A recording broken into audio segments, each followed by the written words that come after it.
हरि ओम।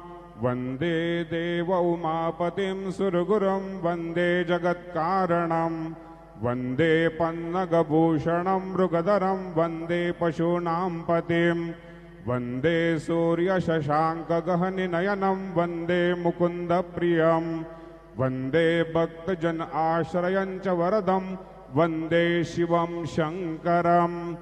गुरुर्ब्रह्मा गुरुर्विष्णु गुरुर्देवो महेश्वरा गुरुः साक्षात् परब्रह्म तस्मै श्री गुरवे नमः। सद्गुरु साईनाथ देवताभ्यो नमः।